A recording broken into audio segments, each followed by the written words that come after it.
Perhaps no year proved more challenging for educators than 2020.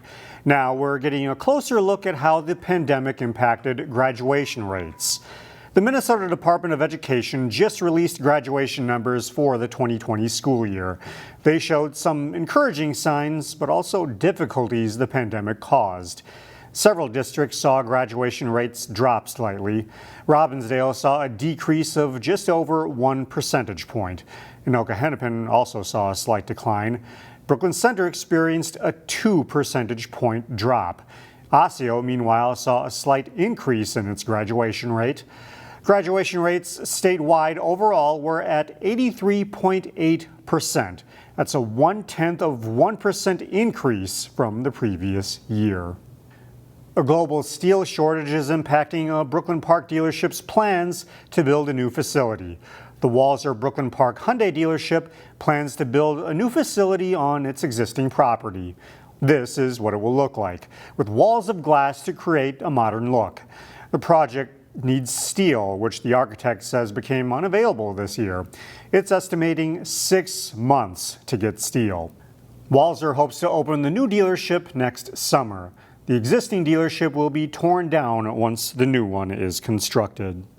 Now to a problem that could make you a little jumpy.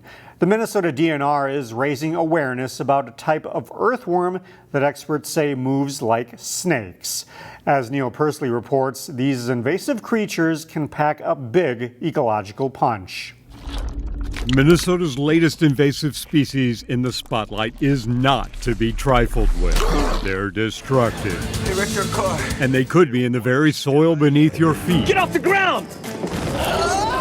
Dr. Lee Freilich, head of the Center for Forest Ecology at the University of Minnesota, has been tracking these creatures for some time. Maybe about 15 years ago, I would say, when some of them appeared in Loring Park and they killed a bunch of hostas in the garden there. They're not man-eating monsters from a bad science fiction movie. They're jumping worms from East Asia. And I saw those hostas sitting there and you could just touch them and pick them up. It turns out they weren't connected to the ground because these jumping worms had all gathered on their roots and eaten parts of the roots. The jumping worms get their name from their violent wiggling and snake-like moving when they're disturbed. They're voracious consumers of biomass and will destroy the top 2 inches of soils they inhabit, turning it into a loose coffee ground-like consistency. We are very much worried because they turn soils into very loose, granular, materials. So when you step on those loose soils perturbed by jumping worms, then you are very much more likely to cause soil erosion. If these worms get into Minnesota's forests, they could have a devastating effect. This is really the first study in Minnesota. Tyler Bauman is a boots-on-the-ground graduate student with extensive knowledge of these pests. He's conducting research at the Minnesota Landscape Arboretum. We're looking at how they're affecting the forests. So once you're affecting the soil and changing the soil, you're really changing everything. The good news is that jumping worms only live in the top 2 inches of soils and can't survive our winters. Bad news is the cocoons, or the eggs that they lay, can. And now they're spreading, via the widespread distribution and redistribution of mulch that happens in the community of gardeners in Minnesota. In general, Lee says you're safe with mulches from reputable garden stores. Most of the really high-quality commercial mulches are brought up to a high enough temperature to kill the worms and their eggs, which are in the little cocoons that they lay. To treat community mulch that you may bring home, well, you'd have to bring it up to temperature of like 110 degrees to do that. So you could put it in the sun with plastic sheeting. With our temperatures lately, mulch put out on a blacktop surface or in a black plastic trash bag in the heat of the day for a couple of hours could be enough to spell the demise of the writhing menace before you put them in your garden or flower bed.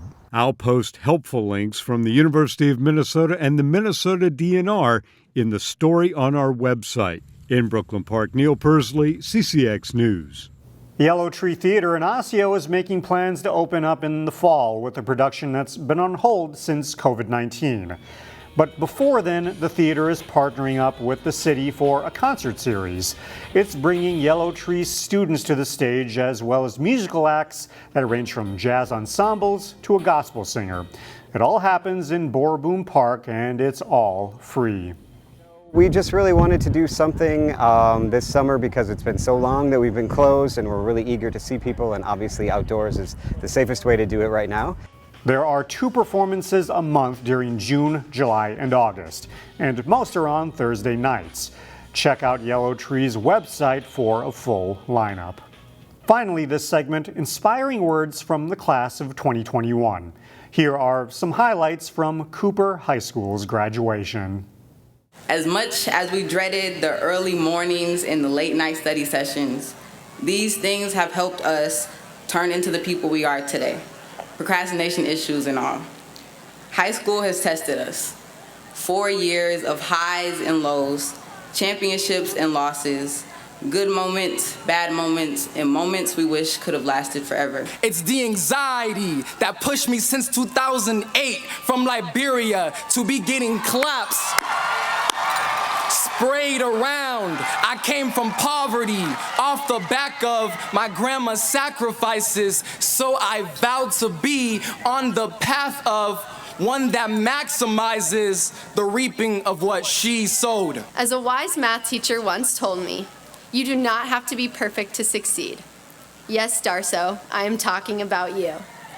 Not only do you not have to be perfect to succeed, but no one is perfect. No one can be.